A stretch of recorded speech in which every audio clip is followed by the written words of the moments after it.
Halo friends, balik lagi sama gue Putra Barel. Jadi hari ini gue ditemenin sama istri gue yang tercinta, yang pokoknya love lah pokoknya lah ya.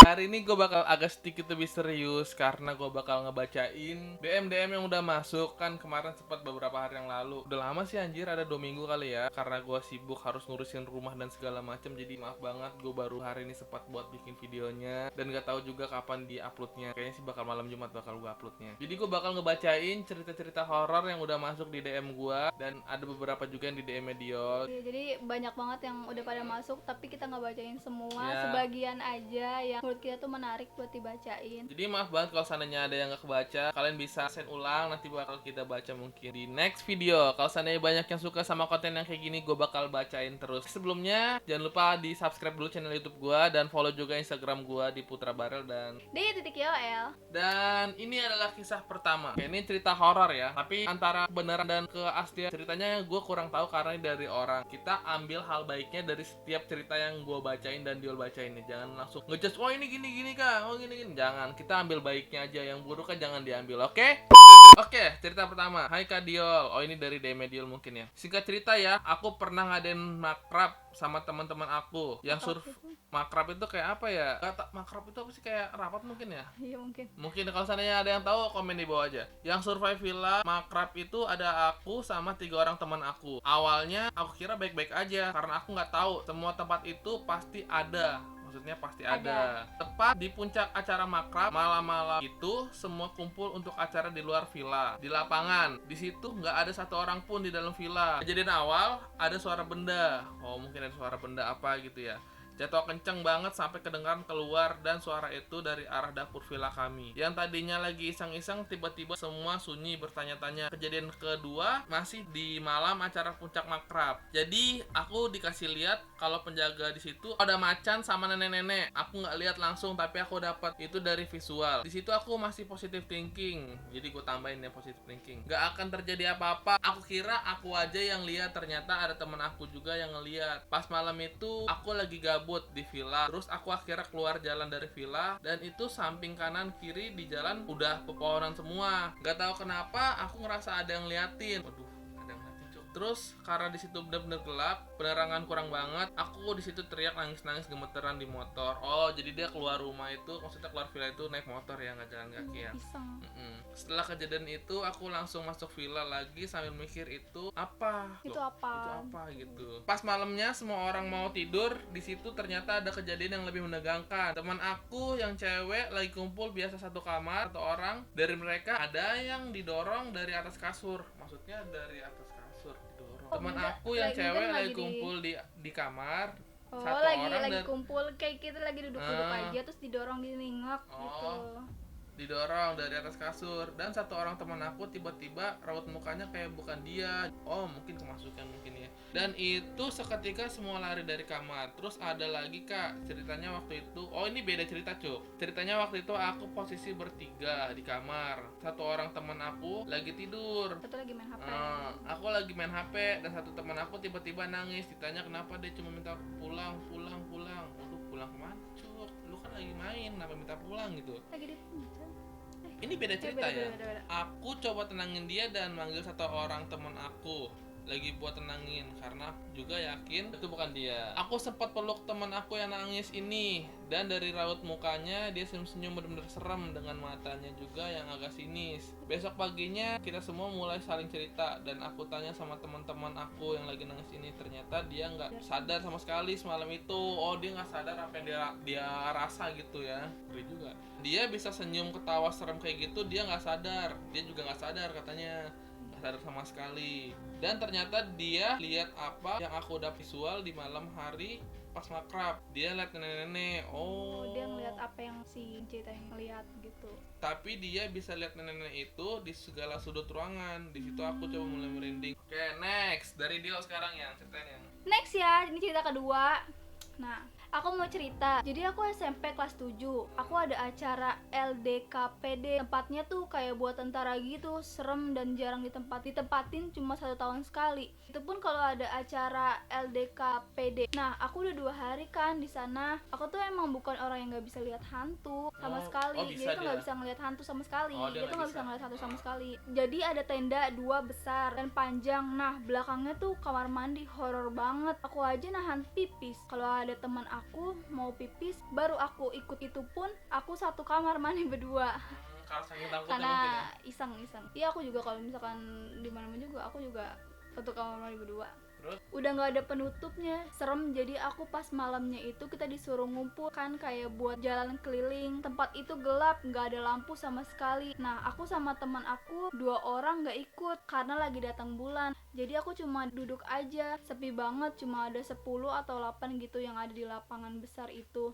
Perasaan aku udah nggak enak banget, kayak aneh banget. Nah, teman aku nih tiba-tiba pusing, jadi kebawa ke deket tenda gitu. Nah, aku lagi bengong, tiba-tiba dia nangis kejer. Tiba-tiba nangis gitu ya. Aduh, Di badannya dekat tenda. panas, terus pingsan. Tiba-tiba pas dia sadar, dia diikutin mulu. Nah, aku kayak nggak nyangka aja. Abis itu aku lagi bengong, tiba-tiba nangis ngeliatin teman aku. Tapi biasanya nggak ampe kayak gini. Abis itu aku bengong. Tiba-tiba arah mukaku ke kamar mandi cowok. Tiba-tiba aku ngeliat putih, wajahnya hitam, kayak ngeliat putih-putih, tapi wajahnya hitam banget, kayak rata gitu, kayak nggak ada mukanya. Aku ngeliat kayak pocong. Pas abis itu udah nih, aku masuk tenda, aku cerita ke teman aku. Nah, dia tuh ngerasa juga gitu. Abis aku denger banyak banget anak cowok yang lihat pocong itu deket toilet itu. Abis itu aku udah nggak mikirin lagi, aku tidur tuh kan. Abis itu aku nggak bisa tidur sama sekali. Teman-teman aku tidur, tapi aku sama teman aku ini berdua nggak bisa tidur. Mata aku selalu nengok ke arah pintu tenda itu. Nah, tenda itu kayak tenda abri, jadi kebuka setengah. Untungnya aku gak salah tempat pintu itu, selalu bergerak padahal gak ada angin sama sekali. Aku sama temen aku ngerasa pengap banget. Nah, kita gak bisa tidur, kita selalu ngeliatin tenda itu. Kita tidur 3 jam, bangun jam 5 kita kayak tidur. Pas pulang aku sama temen aku sakit. Terima kasih. Jadi kayak ada yang nemplok. Ada yang nempel. Ada yang nemplok. Aduh, ngeri banget kalau pocong nemplok. Sumpah ya, setan yang paling serem pocong. Tahu ngikutin, tahu kalau kuntilanak masih bisa terbang, kalau pocong ngikutin. Kalau itu sih gue nggak tahu ya. Katanya kalau kata-kata orang-orang. Kalau itu masih sih gue nggak tahu ya. Tapi serem juga kalau sampai ada yang ngikutin. Next, gue bakal cerita lagi ya. Rata-rata di ini ya, perkemahan ya. Iya, ini baru dua cerita tapi udah sama ceritanya gitu, sama-sama Kayak perkemahan gitu ya. gitu. Bukan perkemahan sih, yang pertama kan dia kayak markup itu gue nggak tahu artinya apa, mungkin kayak yang Sama, intinya di nginep ya. suatu Nginep di tempat baru intinya ya. Next, assalamualaikum kak. Waalaikumsalam. Waalaikumsalam. Ini cerita aku masih kecil. Oh, masih kecil. Oke. Sekitar 12 hingga 13 tahun. Jadi aku mau main petak umpet siang, berdua doang sama saudara aku. Terus aku minta izin dulu ke mama dan ninggalin saudara aku sendiri di ruang makan. Nah, pas aku keluar dari kamar mama, dia ada di ruang tamu dan dia shock, bingung gitu. Terus aku tanya, "Kenapa? Kok kamu ada di situ?" Lah, emang tadi nggak ngeliat aku ke kamar mama. Pas aku mau nyamperin ke kamar mama kamu, aku lihat kamu lagi jongkok di pojok ruangan, di ruang tamu. Mirip banget sama kamu, tapi pakai long dress gitu, pakai putih gitu. Ya. Enggak kok, orang aku dari tadi di kamar mama, terus aku pakai baju biru kok. Hah? Pantesan aku panggil nggak nengok-nengok. Terus yang tadi siapa? Gak tahu. Dan akhirnya kita nggak jadi main petak umpet. Oh, dia ngirim gambar, Cok. Kita lihat gambarnya. Oh, enggak anjir, bangku. Kirain gambar apa? Bangku. Enggak mungkin di itu di Enggak, dia apa sih nih? jongkok di situ badannya.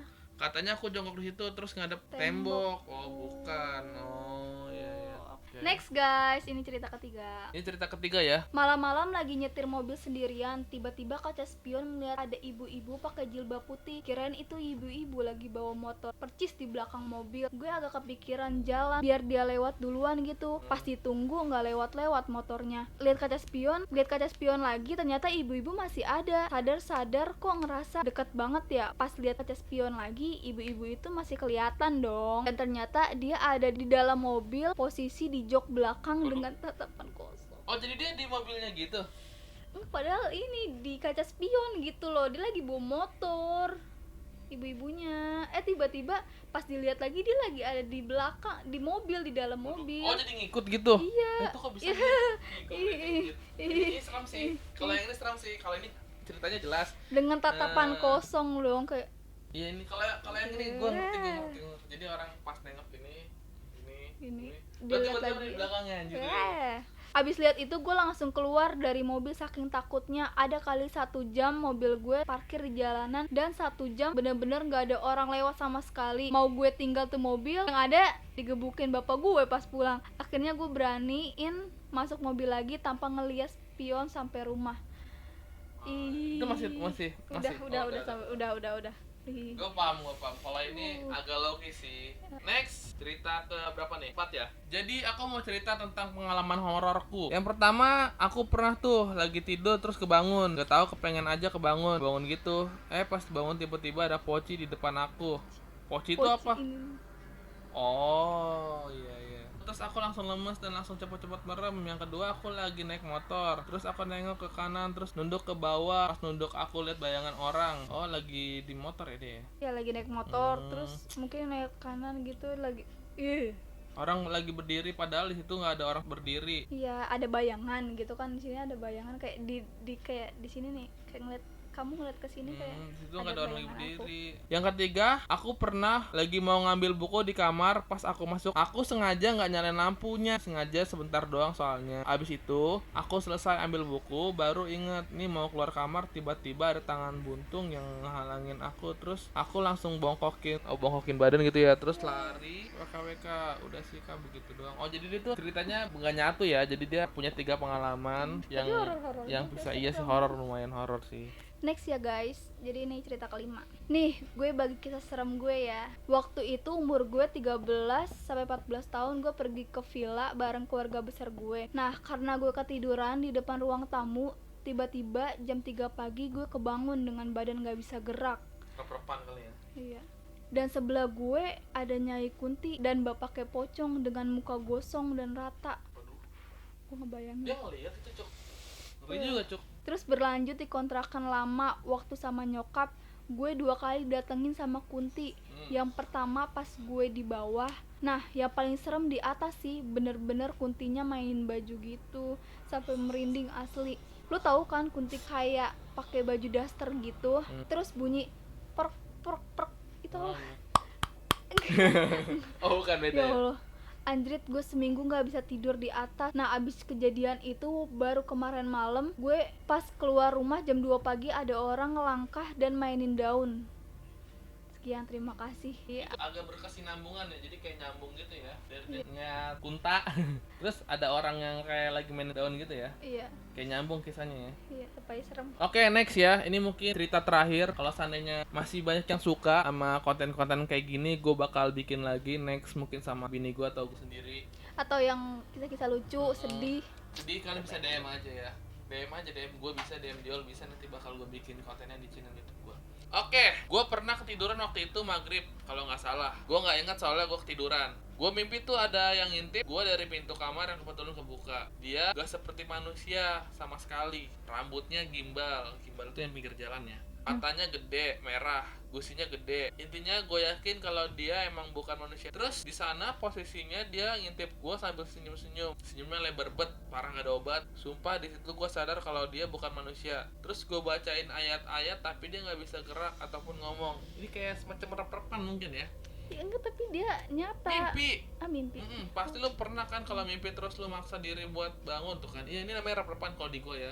Biar nggak lanjut mimpi, waktu itu gue paksa diri gue untuk bangun walaupun itu sulit dan berat. Akhirnya gue kebangun, masih dalam posisi merinding, ketakutan, deg-degan. Gue scroll IG pengen lihat-lihat aja gitu sambil tenangin diri. Tahu nggak gue nemu apa detik ini juga di beranda. Terus gue SS biar lu percaya, gue nemu ini. Terserah lu mau coret IG-nya apa enggak. Oh iya yang dikirim ya. Ketika tidur, kita melihat hantu di mimpi kita dan tiba-tiba bangun karena muncul rasa takut dan kalian pikir itu hanya mimpi buruk. Menurut ahli paranormal, kejadian itu adalah kejadian yang nyata. Oh my god. Gue sering banget kayak gitu, Cuk. Jadi kayak kita fotonya tidur serem anjir, banget. gue juga merinding tuh. Jadi kalau Fotonya kita serem kayak reperpan gitu ya, itu ternyata katanya itu kisah nyata. Ini karena hantu mencoba berkomunikasi dengan kita, tetapi jiwa kita menolak dan membangunkan kita untuk keselamatan. Oh iya. Gue ngerti. Detik itu badan gue dingin, terus gue langsung lihat ke pintu dan di sana ada dia lagi. Oh, jadi dalam keadaan sadar dia langsung ngeliat, cuk. Gue bacain ayat kursi gak hilang-hilang dianya. Lama banget hilangnya. Di situ gue udah mulai kemat kamit, merinding keringat dingin, dan gue sendirian di rumah karena nyokap lagi dinas malam. Ih, fotonya serem banget sumpah. Iya. Fotonya bikin terngiang-ngiang. Ih, Jadi kayak semacam rep-repan gitu. Kalau seandainya kejadian yang terakhir ini banyak banget mungkin orang yang ngerasain dan ngalamin. tapi alhamdulillah aku nggak. Tapi jangan sampai. Gue pernah gue kayak gitu. Jadi kayak oh nyata, ternyata tuh mimpi gitu. Tapi pas gue baca katanya nyata gitu. Antara mimpi sama nyata gue nggak tahu. Kalau seandainya kalian punya pendapat lain tinggal komen di bawah aja. Oke, mungkin segini aja video gue kali ini. Semoga kalian suka dan terhibur dengan keripik panda. Dan semoga kalau seandainya emang kalian pengen request lagi bisa, nanti tinggal komen aja di bawah atau DM di Instagram gue @putrabarel atau DM Diol. Nanti bakal gue bikin next kontennya. Pokoknya see you di video selanjutnya dan happy enjoy. Semoga hari-hari kalian menyenangkan dan See you.